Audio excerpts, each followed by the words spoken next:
Alright, it's the season finale of Clonecast. Today's episode, we'll be talking to the man who exposed the company BetterHelp and their clones.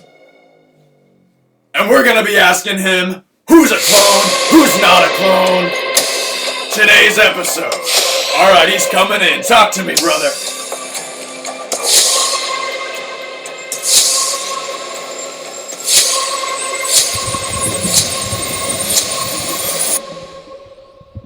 Well, alright, we are experiencing some technical difficulties, but in the meantime, let's jump right in to this first clone controversy.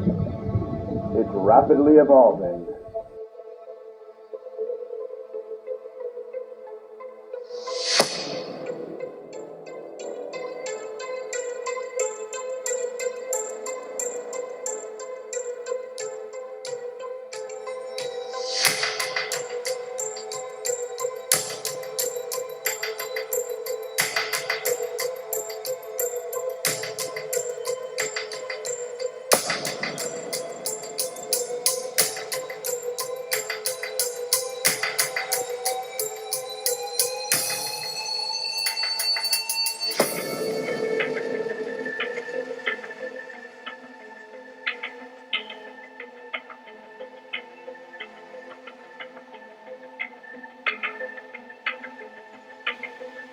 What was that? Okay. Well, my first thoughts on this guy right here is they got a bunch of Kevin Harts. Either living in Pierce Morgan's old mansion or they got him in some warehouse somewhere. I mean, that's what I think. Oh, Lord knows they do. And, see, Kevin Hart, he rused the day that he signed that Illuminati blood oath because he wasn't taking things very seriously. He didn't know what exactly he was signing, but as soon as he did, basically 17 clones popped out of some trap door, so to speak, in that room, and the people who had him sign those documents were like, Kevin, say hi to your new family. And they had been working on those clones long before he was even famous, and basically they had, in his rare circumstance, perfected it to the point where each Kevin Hart clone thought they were the real Kevin Hart. And that's slowly been driving Kevin Hart crazy over time, trying to convince everybody he's the real one. And so basically, that's not usually how it is. Like with Brad Pitt, for example, there's a couple of clones of Brad Pitt, but he was grandfathered in, so to speak, and he has more control over how those clones are used, and they definitely don't think they're the real Brad Pitt. Because if your clones think they're the real you, that will slowly drive a celebrity crazy over time. And they'll basically have some sort of a meltdown. And yeah, so that's how that works. Shocking!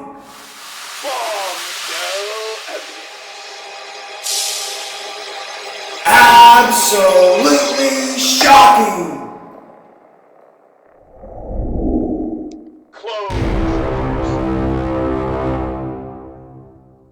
Dave Chappelle! Is he a clone? What's going on with Dave?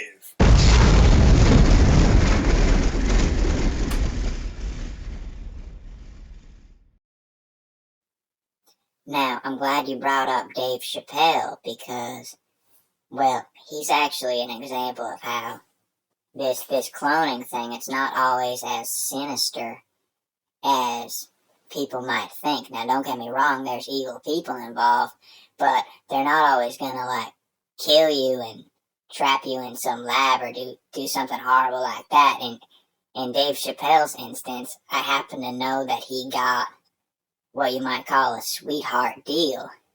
And, well, a little background on him. He actually went to sign the Illuminati blood oath. And when he was aware enough to read the fine print and realize that the entertainment industry is run by a bunch of basically extraterrestrial blood-sucking nightmare people, he went, we all know the story, he went crazy and went to Africa. But it wasn't actually that, oh, he came back from Africa and the new Dave Chappelle is crazy like that. He stayed in Africa. They basically gave him a huge chunk of the Congo and a palace and everything he needs to survive, him and his family. But the thing is, you might be wondering, like, oh, why would they give him all that? It doesn't actually, when they own it, so many things, it doesn't actually cost the people who control the resources any money to give away a huge chunk of an entire third world country, because what they're after at the end of the day, it isn't money, it's what you might call energetic real estate. Dave Chappelle is going to sign, in that situation, a non-disclosure agreement, and they will have, from that point on, full ownership and control of his name, image, and likeness. Now, that isn't to say he's stuck in Africa. He can travel around if he just disguises himself. But what went wrong in that scenario, the whole controversy started because you're like, hey, what's wrong with the new Dave? He seems a little bit dull, a little bit off. The cloning experiment didn't go well, and they were stuck with this kind of dumbed down Dave that didn't even think he was the real Dave Chappelle, and they had to drug him just to get him to do what they needed to do. They gradually got a little bit better at making new Dave Chappelles, but it was a little bit of an odd scenario. But yeah, it's a good example of where the real person is actually quite comfortable. They didn't get killed or anything like that, but we're just on the outside, on the surface, it appears like we know something's wrong, but we don't know the full story. So that's kind of what's going to happen. Sometimes that's one category of what you might see. Eminem.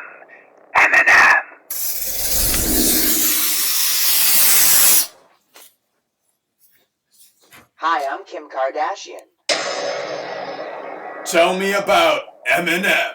What is his deal? Well, see, why don't you pull up the footage of the MTV Music Awards where he's doing Well, I think I got you, brother. Called? Yeah, I think I got you. It's I got it right here. And I want to remind the viewers that these aren't actual clones, and we need to be vigilant in our research and not jump to conclusions. But yeah, it's that song where he is saying he is the real Slim Shady. And yeah, everybody's just imitating. So that's kind of how that goes. Yeah, the real Slim Shady. And so he had a bunch of basically blonde-headed guys. And what you see there is, it's a form of clone coding where they're telegraphing to you what's gonna happen. But what's strange about that whole scenario was Eminem actually, he thought he was so great. It was his idea. I want a bunch of M&Ms made in the laboratory. I know that kind of sounds funny, make a bunch of M&Ms. Have you ever had just one M&M? No, that's clone coding.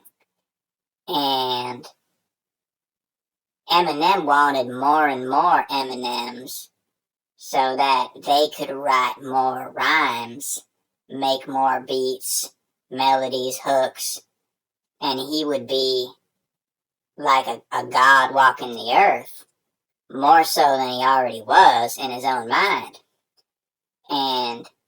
But it was a horrible fiasco with the Eminem situation because it was early in the cloning development, and they only made 3 or 4 new M&Ms, and they got loose. Once they got loose, they killed the original M&M. So what you have is you're only, after the clones got done killing each other and the original M&M, you were left with only 2 M&Ms who knew full well they were not the original M&M. But they knew how to rhyme, they had basic music ability, but you'll notice, like, in the old days, Eminem's raps were more poetic, human sounding, and a little bit slower, but these new, like, AI type M&Ms are, like, very robotic in the way that they rap, and the audience is going, well, we know something's off, but we still like it because it's Eminem. But yeah, that was a complete fiasco, and yeah, Kim knew about it and they had to drug her, but that's definitely a case of where things could go very, very wrong. That's one of the worst examples that I can think of. Well, alright. Well, alright, that is even worse than I ever could have imagined. But I want to thank you for coming on and exposing the truth. We are running low on time, but before you go, we are going to expose one more controversy, one more clone-troversy. That being Kanye West. Kanye West! Okay, I'll be quick with Kanye, because I know you're running low on time. Kanye is not a clone. He's protected in a way, at least for now, because the Kardashians, when they were married, they had his DNA patented with the intention of perhaps using later in genetic development projects. So, if he was going to be cloned, they would have sole proprietary dominion over that even after they got divorced. But the thing is, they opted not to proceed with any of that because, as it turned out, one Kanye was causing them enough trouble as it was. So silence. You have the right to remain silent. Or at this point, I think it should be considered more of an obligation. Oh dear, you're being hacked. Yeah, I thought this might happen. Yeah, just let him talk. In approximately 5 minutes, if you should be so foolish as to continue with this podcast and little video, I will start to reveal critical information, social security number, address, bank account number, out into the public, and many of these people may not be as friendly and forgiving as me. Oh, God. Oh, God, do you know what's going on here? Because I had somebody on the show like this last week, claiming to be my dad or something. They got that deep voice. Yeah, so don't think for a second that that's a real human being speaking. It's actually, you've been infected by a malware-derived AI-type system that's going to respond to certain code words and invade hard drives based on that. So it can talk because there's text-to-speech technology. Once it receives a message, or once it receives intel that a certain conversation is going on. See, we probably said the word clone too many times, and it's responding to that. And it's not lying when it says in 5 minutes it's gonna start to reveal information. It can't lie, because it's just a program. It's AI. It's not a human being. It's probably developed by not necessarily a government agency, but a corporate government agency. And they're watching us, and their threats are legitimate, but you'll be fine as long as you dispose of your laptop, and you should wait out the 5 minutes to see what it does. And if it's really what it is, it's going to be giving you information, and that information is going to be accurate. But you want to shut off the podcast before it gives an amount of information out to the public that's going to put you in jeopardy. But it's going to start like reading off your social security number, for example, and you can see like, oh, is that the real social security number? I'm going to shut down this podcast. But I would actually hang tight, see what it does, and that way you know what level of threat it is to you and possibly your family, and whether it's going to know where you live or be tracking you with the FBI. So, but I'm going to get off the air right now for my own safety. Well, all right. But I thank you for having me on again. Oh no, thank you. And everything you do. Alright, so adios. All right, goodbye, brother. Well, you heard the man. All there left is to do is sit and wait for this AI-type system to bring an end to my beloved podcast.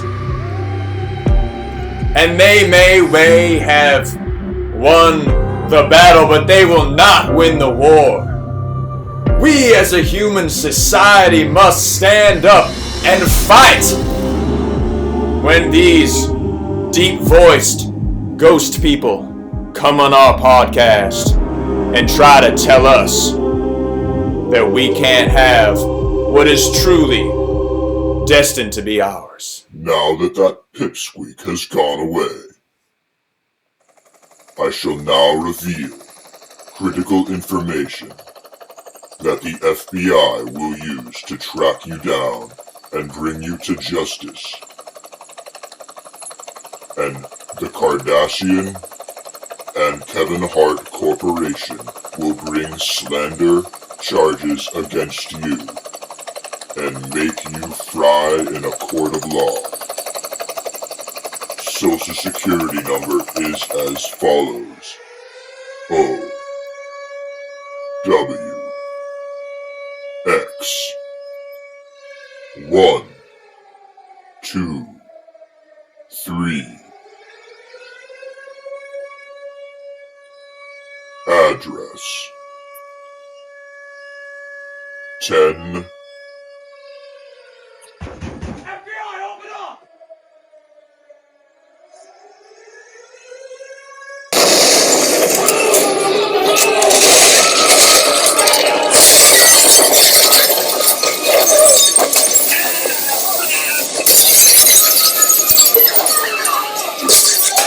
Thanks a lot. I'm Kevin Hart.